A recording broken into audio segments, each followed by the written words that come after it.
के पूर्व अध्यक्ष राहुल गांधी केंद्र की मोदी सरकार पर लगातार हमलावर हैं। कोरोना से बिगड़ती स्थिति को देखते हुए वे सरकार पर जमकर निशाना भी साध रहे हैं और कई मौकों पर केंद्र की रणनीति पर तंज भी कस रहे हैं। अब राहुल गांधी की तरफ से केंद्र सरकार की वैक्सीन रणनीति की तुलना नोटबंदी से कर दी गई है।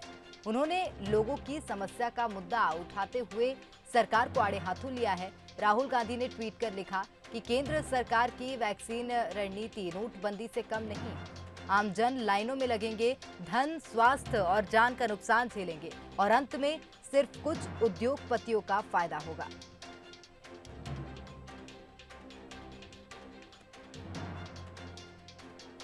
तो कांग्रेस के पूर्व राष्ट्रीय अध्यक्ष राहुल गांधी केंद्र की मोदी सरकार पर लगातार हमलावर हैं और अब वैक्सीन को लेकर उन्होंने निशाना साधा है।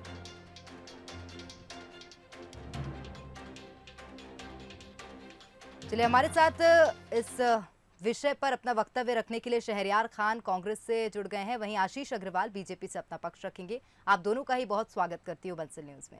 जी नमस्कार। चलिए आशीष अग्रवाल जी, पहला सवाल मेरा आप ही से है। आपने शायद सुन भी लिया हो क्या कुछ बयान और क्या कुछ कहना है राहुल गांधी जी का, क्या कहेंगे? देखिए, इस आपदा के समय में कई लोग मुनाफाखोरी करते हुए दिख रहे हैं और ऐसे मुनाफाखोरों में कुछ राजनेता भी हैं, जिनमें खासकर कांग्रेस के प्रथम पुरुष राहुल गांधी और उनके नेतृत्व में उनकी टीम। राहुल गांधी ने सदैव कोरोना के विषय में भ्रम फैलाने का प्रयास किया है। यह एक साजिश के तहत किया है ताकि देश में अव्यवस्था हो और कैसे भी उनका सपना प्रधानमंत्री बनने का साकार हो जाए। जब कोरोना नहीं आया था तभी से उन्होंने कोरोना चिल्लाना शुरू कर दिया था और उसके बाद फिर वो विदेश उड़ गए।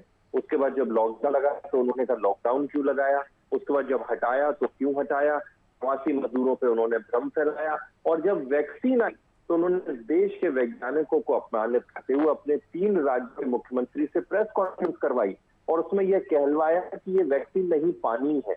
इसी से एक शब्द का जन्म हुआ, वैक्सीन हेजिटेंसी। और आपने देखा होगा कि आज भी भला भाला जनमानस भ्रम की अवस्था में वैक्सीन लगवाना चाहिए, नहीं लगवाना चाहिए। चलिए शहरयार खान जी, राहुल गांधी को स्वयं के शासित राज्यों में जितनी अव्यवस्थाएं उसके लिए माफी मांगनी चाहिए। महाराष्ट्र उनका शासन है, राजस्थान उनका शासन है, पंजाब, छत्तीसगढ़, और आप देखेंगे कि वर्तमान में लगभग 60% मामले कांग्रेस शासित राज्यों से आ रहे हैं, जबकि कांग्रेस का शासन। चलिए, स्थितियों पर राजनीति नहीं करते हैं आशीष अग्रवाल जी, स्थितियों पर राजनीति नहीं करते हैं। शहरयार खान जी क्या कहेंगे? सुन लिया आपने वक्तव्य। मेरे को भाजपा के नेताओं की संवेदनहीनता पे बड़े अफसोस हो रहा है कि इस आपदा के समय में भी वो राजनीति करने से नहीं चूक रहा है। अगर राहुल गांधी जी ने 1.25 साल पहले जब नमस्ते ट्रंप मोदी जी का ये मोदी सरकार कर रही थी तो आगाह करा तो क्या गलत करा विपक्ष के नाते?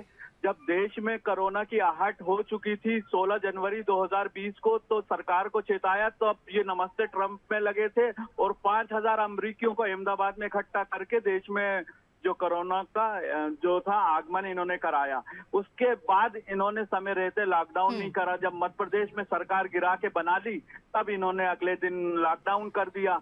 तो आज जब मैं अपने परिवार का बता रहा हूं कि 2 हफ्ते में 14 दिन में 3 लोग मैंने खोए हैं और ऐसी संवेदनहीनता इनके भाजपा के प्रवक्ताओं पे शोभा नहीं देती कि लोगों की लाशों पे ये राजनीति करे। इनको शर्म आना चाहिए।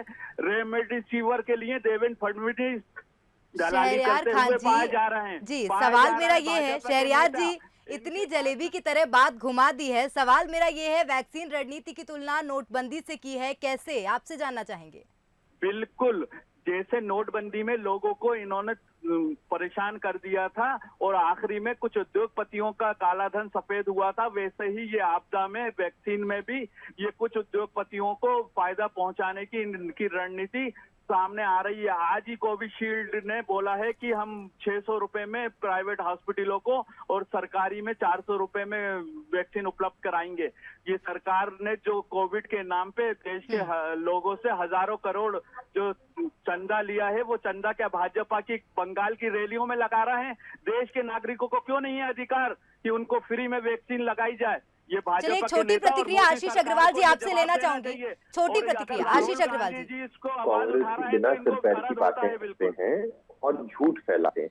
किस तरह से नोटबंदी से ये कंपैरिजन कर रहे हैं और क्या उसके तर्क हैं, आप लोगों की लाशों सुन पे लीजिए शहरयार जी, तो इस देश में भ्रम फैलाना है और उसके लिए पूरी साजिश के तहत लगे हुए हैं। मैं फिर कहता हूं कि किसी भी वैक्सीन पे आपत्ति इस देश के सम्मान, इस देश के वैज्ञानिकों के साथ अन्याय है। चलिए, आप दोनों का ही बहुत धन्यवाद हमारे साथ जुड़ने के लिए। निश्चित रूप से किसी भी वैक्सीन को लेकर यदि आपत्ति जताई जाती है तो निश्चित रूप से जो मेहनत वैज्ञानिकों ने करी है उसका भी अपमान होगा। हालांकि ये निशाना साधा है, आरोप प्रत्यारोप का दौर जारी है, राजनीति भी लगातार होती ही रहती है अलग अलग विषयों पर, उसी का एक नमूना यहाँ पर भी देखा गया है।